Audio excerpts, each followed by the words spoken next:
pada pagi hari ini saya mau menyampaikan firman Tuhan dengan judul Hidup Orang Kristen. Hidup Orang Kristen.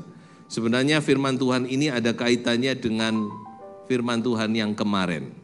Ya, kemarin kita sudah melihat betapa waktu kita itu sudah tidak banyak lagi. Ya, waktu sudah semakin singkat. Saudara. Dan biarlah kita mau menyadari hal ini. Jangan sampai kita menyia-nyiakan waktu. Bagaimana kita bisa menyia-nyiakan waktu? Pada saat kita hidup di dalam daging. Ya.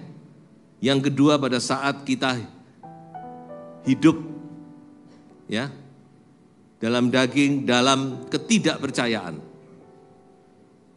Ya, kita mengiring Tuhan tapi kita tidak percaya kepada firman Tuhan. Dan yang ketiga, pada saat kita melayani Tuhan bukan dengan sepenuh hati, bukan dengan excellence, bukan memberikan yang terbaik, maka kita sama dengan orang yang sudah menyia-nyiakan waktu. Lalu bagaimana kita harus hidup? Kemarin juga terakhir kita sudah baca di 1 Petrus pasal 4 ayat 7 sampai 11. Nah, pagi hari ini saya mau berbicara tentang 1 Petrus pasal 4 ini. Makanya saya beri judul Hidup Orang Kristen, karena kalau saudara membaca di dalam Alkitab saudara, perikop ini judulnya Hidup Orang Kristen. Ya. Dan kemarin saya sudah ngomong bahwa ini ada lagunya, saudara. Ya. Lagu ini sudah saya pelajari atau sudah saya nyanyikan dulu waktu saya masih di Taiwan, ya. Nah, mau saya nyanyikan lagi. Mau dengar enggak? Nah, enggak dengar ya sudah ya, enggak apa-apa. Saya tetap akan nyanyi. Nah, gitu. Nah, untuk lebih afdol saya undang di sini Hong Tisiong ada. Nah, hai Hong Tisiong, kei pangmang changke isya ma.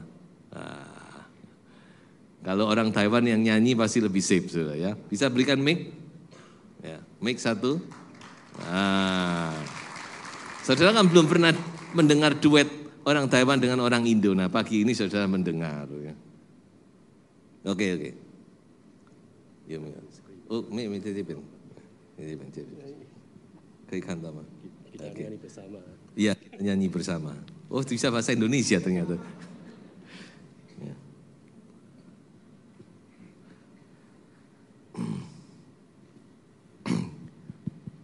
Sudah, nanti tunggu CD dan kasetnya di toko buku.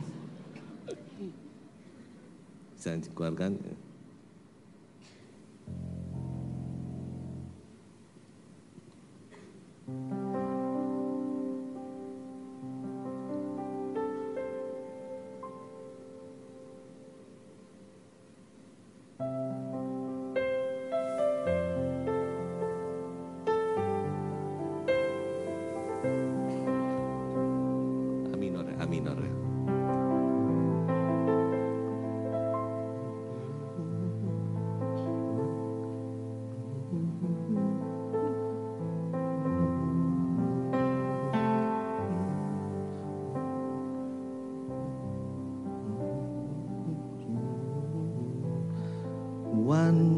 的结局尽了，你若因你们要谨慎自守，尽心祷告，最要紧的是彼此结识相爱，因为爱能遮掩许多的罪，因为爱能遮掩许多的罪，你们要互相关待，不发怨言，个人要少做得的恩赐彼此服侍，做神百般恩是的好管家，做神百般恩赐的好管家。Sekali lagi， 万事的结局尽了，所以你们要谨慎自守，尽心祷告。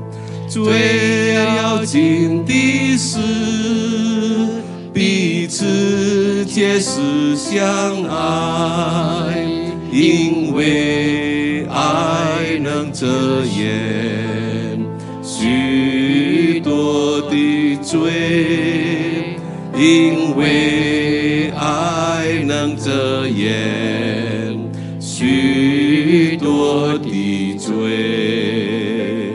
你们要互相款待，不发怨言，个人要照所得的恩赐彼此服侍，做神百般恩赐的好管家，做神百般恩赐的好管家。谢谢。Thank you. Ya, itulah saudara-saudara suara emasnya Brother Hung, ya. Hung Tisyung. Baik. Mau nyanyi lagi? Kok enak? Kita sekarang masuk kepada firman Tuhan, ya. Hidup orang Kristen. Ya. Kita mau melihat perikop ini ayat demi ayat. Ayat yang ke-7. Next. Kita mulai dengan ayat yang ke-7. Oke, sudah matang, ya. Mari kita baca bersama-sama ayat ini. 1, 2, 3. Kesudahan segala sesuatu sudah dekat. Karena itu, kuasailah dirimu dan jadilah tenang supaya kamu dapat berdoa. Saya bacakan sekali lagi, ya. Kesudahan segala sesuatu sudah dekat. Karena itu, kuasailah dirimu dan jadilah tenang supaya kamu dapat berdoa. Kesudahan segala sesuatu sudah dekat. Ini apa yang saya sampaikan kemarin, ya. Waktu sudah singkat. Ya. Saudara, coba kita lihat beberapa pesan dari firman Tuhan, apa yang dikatakan oleh para rasul. Kemarin Paulus berkata, waktu sudah singkat. Kemudian di dalam Yohanes dikatakan bahwa dunia ini sedang lenyap. Dunia ini sedang lenyap, saudara-saudara. Perhatikan, Tuhan Yesus juga berkata, langit dan bumi akan lenyap. Saudara bisa direnungkan sendiri. Kalau memang dunia ini sedang lenyap, apa yang harus kita lakukan? Kemudian di dalam Yakobus berkata, hakim sudah berdiri di ambang pintu. Dan kalau saya mau katakan dengan kata lain, saudara, show akan segera berakhir.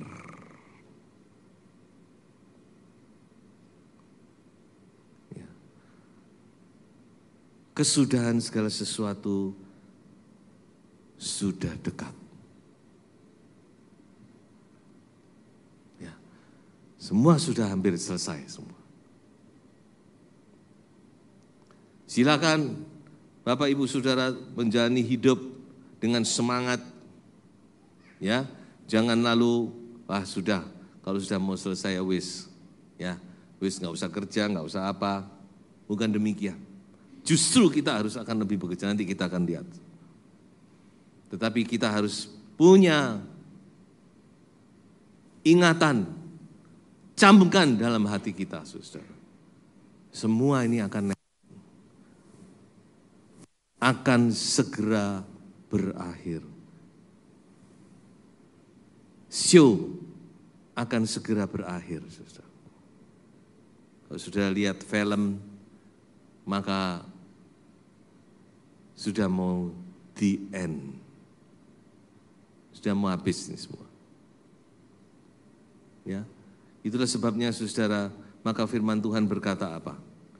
Karena itu kuasailah dirimu, jadilah tenang, supaya kamu dapat berdoa. 3 hal ini berkaitan sebenarnya. Kuasai diri, jadi tenang, supaya dapat berdoa. Ya, menguasai diri itu saudara-saudara, artinya apa? Mengontrol dirimu. Mengontrol dirimu. Nggak bisa dikeluarkan ya. Mengontrol diri, menguasai diri. Dalam bahasa daerah dikatakan ngemudeni dirimu. Ngemudeni dirimu itu artinya kita bisa mengemudi diri kita. Kalau saudara naik kendaraan, kalau kendaraan itu tidak bisa dikemudi, betapa menakutkan kan? Yang namanya selip. Siapa di sini yang pernah alami selip? Saya enggak pernah. Ya jangan sampai. Ya. Itu ada satu saat, enggak tahu bagaimana, kendaraan itu enggak bisa dikendalikan. Wah itu mengerikan saudara kalau sudah gitu. Enggak tahu karena faktor apa, saya juga enggak mengerti. Jadi kalau kendaraan saja tidak bisa dikendalikan, itu mengerikan, apalagi kalau diri kita ini, kita enggak bisa kemudi saudara. Ya, maka itu tentu mengerikan. Menguasai diri, kuasai dirimu, kata firman Tuhan. Dalam pengertian yang lain, yaitu kita pakailah akal sehat, sober minded dalam bahasa Inggris. Pakai akal sehat.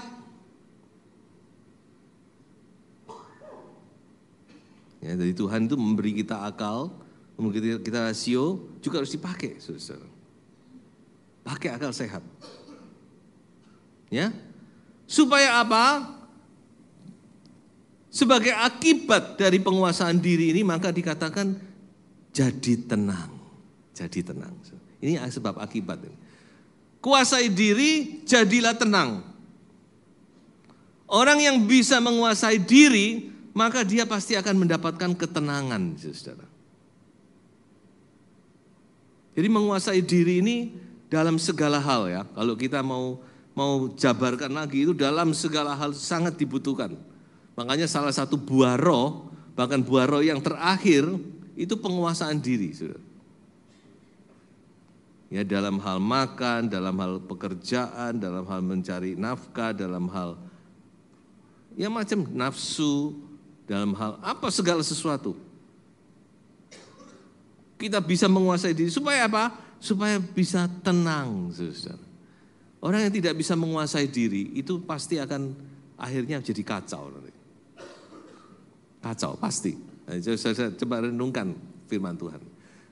Kalau kita tidak bisa menguasai diri, nanti akhirnya akan kacau.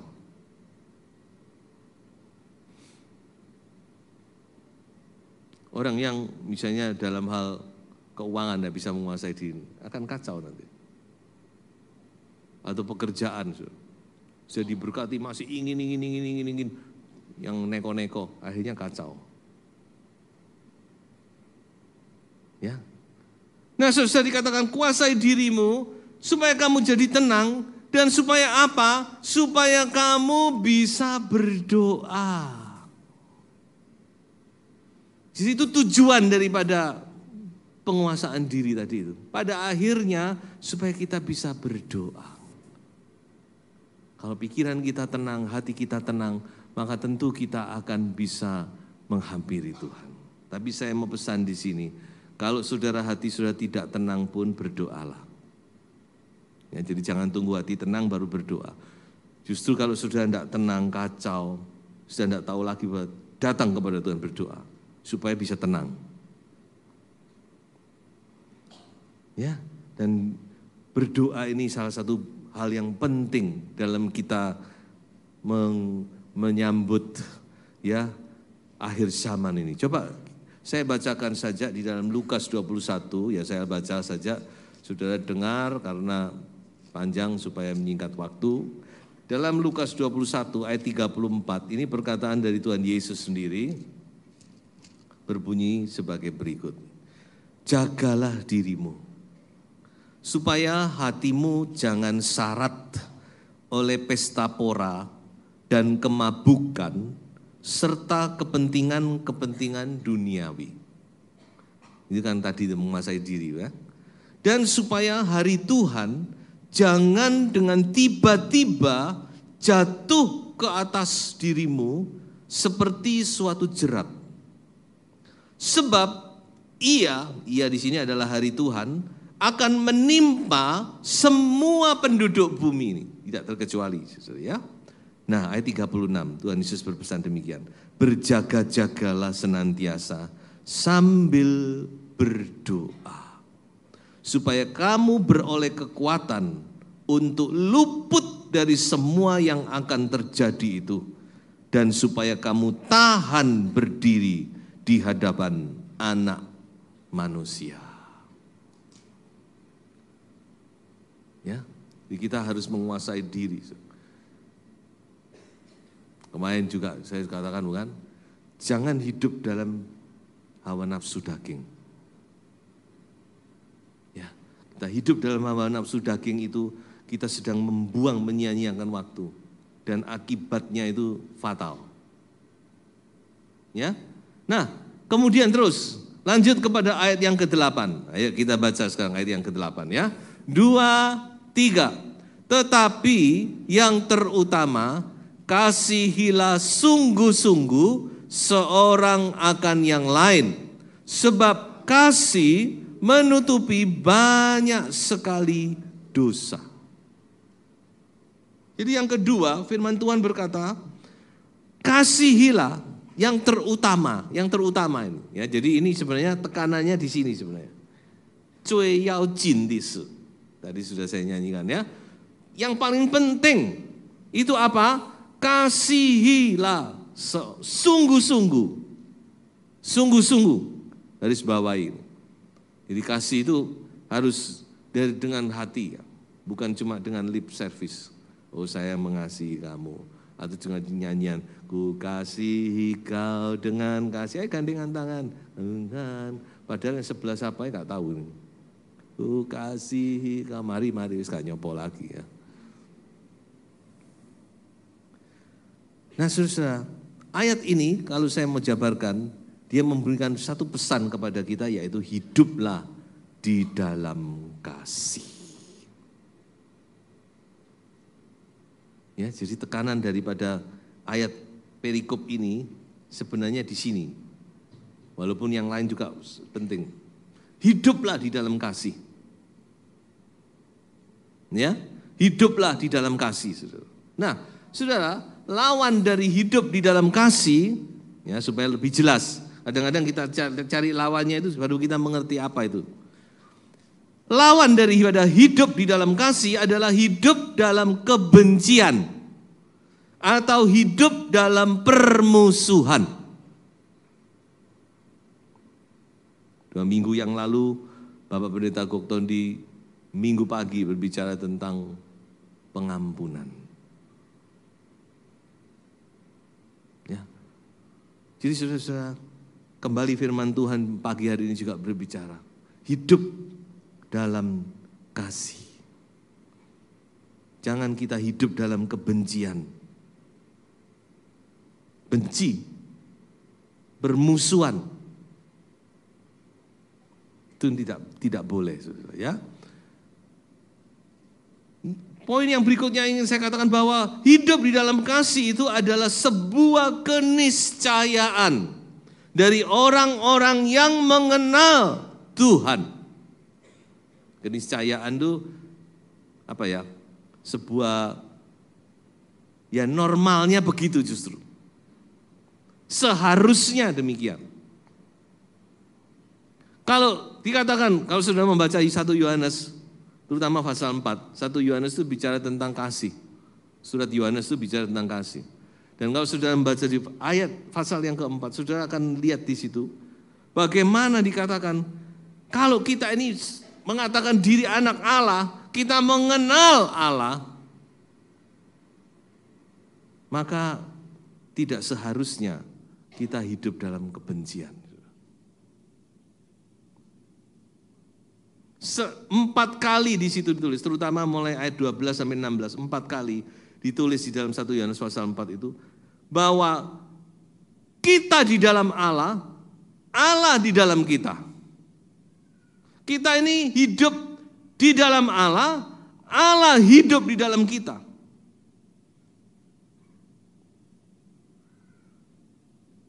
Dan Allah itu adalah kasih. Jadi kita ini dilingkupi kasih, kasih dalam diri kita. Makanya Yohanes berkata, tidak boleh kalau tidak normal itu kalau orang Kristen yang namanya orang Kristen, tapi dia hidup dalam kebencian, dalam permusuhan itu tidak normal. Normalnya, seharusnya itu kita ini harus hidup dalam kasih. Dikatakan kalau kamu tidak hidup dalam kasih, sebenarnya kamu ini tidak mengenal Allah. Dikatakan. Nah ini perlu kita renungkan. Saudara. Gimana kita hidup? Apa masih ada kebencian? Masih ada rasa permusuhan? Saudara. Kalau ada, kita mohon Tuhan tolong ya, supaya benar-benar hidup kita ini berkenan kepada Tuhan. Lalu dikatakan apa? Karena kasih itu menutupi banyak sekali dosa. Perhatikan ini, banyak sekali dosa. Jalaran katresnan iku nutupi dosa kang akeh banget. Kan ya. Jadi kasih itu menutupi dosa yang sangat banyak.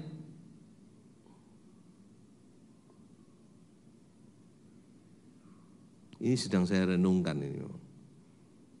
Gimana menutupi dosa yang banyak itu. Tapi yang pasti memang kalau saudara tidak hidup dalam kasih, hidup dalam kebencian, dalam permusuhan, pasti nanti banyak hal ya. Kita akan melakukan banyak salah. Mulai dari mulut kita bisa ngerasani, fitnah, ujar kebencian. Nah, ujar kebencian itu ada hukumnya bukan? Ya. Atau apalah, atau kita tidak sadar. Wah macam-macam pasti, itu dari perkataan saja, belum dari yang lain-lain. Makanya ini baru satu hal, bahwa kasih itu menutupi banyak sekali dosa. Yang dosa yang akan kita perbuat dihindarkan, mungkin juga termasuk dosa-dosa yang sudah kita perbuat pun ditutup. Nah ini lagi saya renungkan ini, di mana ayatnya? Ya. Next, ayat yang ke-9. Yang ayat 9 ya. Kita harus bergerak cepat ini. Ayo kita baca bersama-sama ayat ini. 2, 3. Berilah tumpangan seorang akan yang lain dengan tidak bersungut-sungut. Ini adalah pelayanan hospitality namanya. Ya, beri tumpangan itu yang dipakai kata tumpangan. Kata tumpangan itu kalau sudah lihat bahasa Inggris, be hospitable. Ya, ini pelayanan hospitality. Bagaimana kita melayani sesama, termasuk juga memberi tumpangan. Ya, tapi ini lebih luas dari hanya sekedar memberi tumpangan. Hospitality, ya hospitality. Sekarang kalau sudah di mana-mana ada namanya bagian hospitality, menyambut. Nah ini penyambut tamu, penerima tamu ini hospitality, ini pelayanan hospitality. Ya, itu penting karena penyambut tamu itu showroomnya perusahaan. Nah, ya, showroomnya perusahaan. Orang datang langsung lihat, yang dilihat penyambut tamu, bukan mukanya Pak Simon dulu belum, bukan. Yang dilihat mukanya, wajahnya penyambut tamu. Wah, kalau hospitable ya suka menyambut dengan manis, dengan indah, ya tentu wah kesannya baik. Tapi kalau olah apa kau nang kini, ha? Wah ya bingung saudara yang disambut ini, waduh. Nah ini pelayanan hospitality. Nah firman Tuhan berkata, beri tumpangan dengan tidak bersungut-sungut. Saya katakan hospitality without grudging. Atau keramatamahan tanpa omelan. Nah, firman Tuhan jelas ini. Jangan dengan bersungut-sungut. Dalam bahasa daerah dikatakan orang nganggo gerundel. Nah, ramatama dengan sendirinya. Tidak ramatama terpaksa lalu gerundel di belakang. Nah ini tidak baik. Dan saya mau katakan bahwa ciri anak-anak Allah itu tidak ada sungut-sungut. Coba kita baca ini ayatnya ada. Filipi pasal 2 ayat 14 dan ayat yang ke-15 ya. Filipi pasal 2 ayat 14 dan ayat yang ke-15. Coba saya bacakan saja ya. Lakukanlah segala sesuatu dengan tidak bersungut-sungut dan berbantah-bantahan, supaya kamu tidak beraib dan tiada bernoda, sebagai anak-anak Allah yang tidak bercela di tengah-tengah angkatan yang bengkok hatinya dan yang sesat ini, sehingga kamu bercahaya di antara mereka seperti bintang-bintang di dunia. Jadi saya katakan ini ciri ini. Jadi bukan sekedar cuman perintah, tapi firman Tuhan berkata salah satu indikasi, salah satu ciri, salah satu tanda, salah satu karakteristik dari anak-anak Allah, yaitu dia tidak bersungut-sungut. Karena kalau ngomong ramah tamah, semua orang bisa ramah tamah loh saudara ya. Ramah tamah itu kan apa ya, penampilan. Gitu? Musuh pun bisa ramah. Pak Jokowi sama Pak Prabowo kalau ketemu cik to cik. Tapi di belakang enggak tahu gimana. Ya. Makanya firman Tuhan berkata, mari hospitable, pelayanan hospital, pelayanan keramatamahan, tapi sungguh-sungguh, bukan dengan sungut-sungut. Artinya kita dengan rela, dengan tulus. Karena Tuhan juga menyelamatkan kita dengan rela. Kalau saudara baca Filipi tadi, satu ayat di atasnya. Karena Tuhan itu menyelamatkan saudara dan saya ini rela loh. Ingat loh, menurut kerelaannya. Tuhan itu menyelamatkan kita enggak? Oh ini wis pegel aku ya wis, tapi apa jari ini tak selamat enggak gitu, bukan. Tapi dia memang rela, menurut kerelaannya. Ya, dia menyelamatkan kita sesuai dengan rencana hatinya yang didasarkan dengan kerelaan. Nah, dan yang terakhir, ayat yang ke-10. Ayo kita baca bersama-sama ya. 2, 3. Layanilah seorang akan yang lain sesuai dengan karunia yang telah diperoleh tiap-tiap orang sebagai pengurus yang baik dari kasih karunia Allah. Layanilah seorang akan yang lain sesuai dengan karunia. Jadi saudara diberi karunia untuk melayani yang telah diperoleh tiap-tiap orang, everyone, every person, everybody, sebagai pengurus yang baik dari kasih karunia Allah. Jadi kita ini sebenarnya manajer-manajer, pengelola. Pengelola dari apa? Dari kasih karunia. Pas sekali dengan perumpamaan Tuhan Yesus dalam Matius 25. Sebelum Tuhan itu berangkat ke luar negeri, dia percayakan talenta. Memang dikatakan ada yang 5, ada yang 2, ada yang 1. Apa Tuhan itu pilih kasih? Tidak.